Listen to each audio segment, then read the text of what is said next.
कामचोर देवरानी। एक बार की बात है, सुषमा अपने पूरे परिवार के साथ खुशी खुशी मोहन नगर में रहती थी। उसकी 2 बहुएं थी, पल्लवी और शिवानी। एक दिन दोनों बहुएं रसोई में काम कर रही होती है कि तभी उनकी सास सुषमा उन्हें बुलाती है। अरे बहू, जरा इधर तो आना। शिवानी, जरा जाकर देखना सासू माँ क्या कह रही हैं। दीदी आप ही देख लो ना जाकर, आपको भी तो सुनाई दे रहा है। अरे मैं आटा गूंद रही हूँ ना, तुम चली जाओ।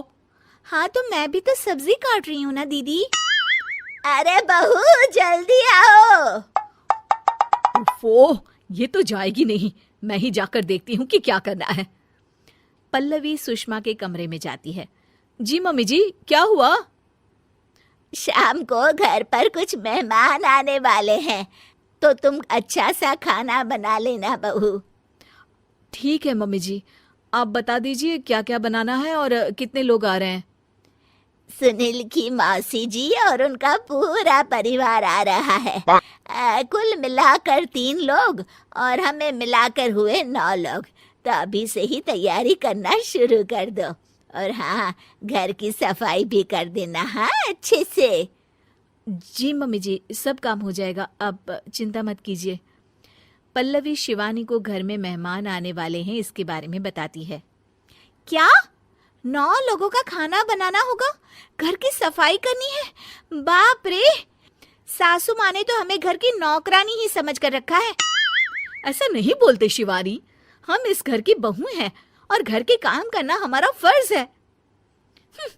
दीदी तो है ही सासू माँ की चमची, जब देखो सासू माँ सासू माँ। मैं तो इतना सारा काम नहीं करने वाली। शिवानी कपड़े लेकर गमला साफ कर रही होती है और चक्कर आने का नाटक करने लगती है। मेरा सर चकरा रहा है। तभी वहां पल्लवी और सासू माँ जाते हैं। अरे बहू, क्या हो गया तुम्हें? मम्मी जी, बहुत तेज सर में दर्द हो रहा है। तुम एक काम करो शिवानी, आराम कर लो। नहीं नहीं दीदी, घर में मेहमान आने वाले हैं, मुझे आपकी मदद करनी चाहिए। अरे कोई बात नहीं शिवानी, तुम आराम कर लो, मैं सब काम कर लूंगी। ठीक है दीदी, अगर आप इतना कह रही हैं तो आराम कर लेती हूँ। शिवानी आराम से अपने कमरे में मैगजीन पढ़ रही होती है। इसे कहते हैं आराम की जिंदगी। इतना सारा काम। चलो सारा काम खत्म हो गया, शिवानी को देख आती हूँ। शिवानी अपने कमरे में ईयरफोन में गाने सुनते सुनते सो जाती है और उसके साइड में मैगजीन भी रखी होती है। पल्लवी वहां आ जाती है और वो सब देखती है। ओहो, तो मतलब सब काम चोरी का बहाना था। अभी बताती हूँ इसको। घर का सारा काम मुझे करना पड़ा और ये महारानी यहाँ मैगजीन पढ़ रही है, गाने सुन रही है। पल्लवी रसोई से एक प्लेट और चम्मच लेकर आती है और शिवानी को थाली बजाकर उठाने लगती है। शिवानी अचानक से उठती है। उठ गई महारानी, गाने भी सुन लिए, मैगजीन भी पढ़ ली। तुम तो बहुत बड़ी झूठी निकली शिवानी। तुमने सर दर्द का बहाना बनाया ताकि काम करने से बच सको। हाँ बनाया बहाना, तो क्या करती, इतने सारे काम करती। मुझे कोई शौक नहीं है चापलूसी का। क्या चापलूसी?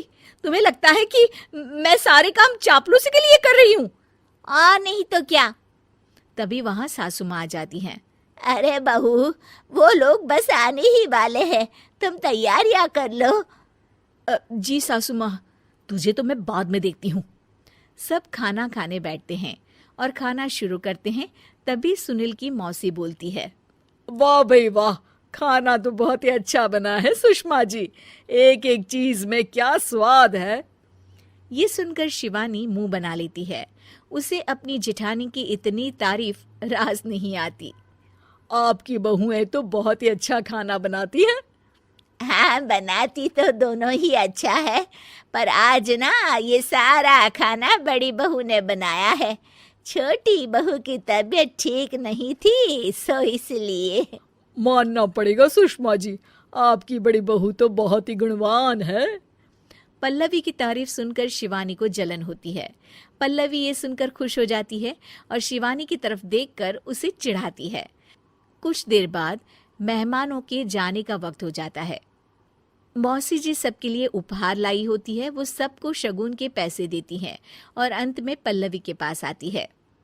तुम्हारे लिए शगुन का लिफाफा तो है ही, पर बहू तुम्हें एक और उपहार भी मिलेगा इतना अच्छा खाना बनाने के लिए। मौसी अपने सोने के कंगन निकालकर पल्लवी को पहना देती है। ये लो, ये मेरे मनपसंद कंगन है, अब से ये तुम्हारे हुए। धन्यवाद मौसी जी। ये देखकर शिवानी तो पूरी तरह से जल जाती है और गुस्से से रसोई में चली जाती है। तभी वहां पल्लवी आ जाती है और उसे अपने कंगन दिखाने लगती है।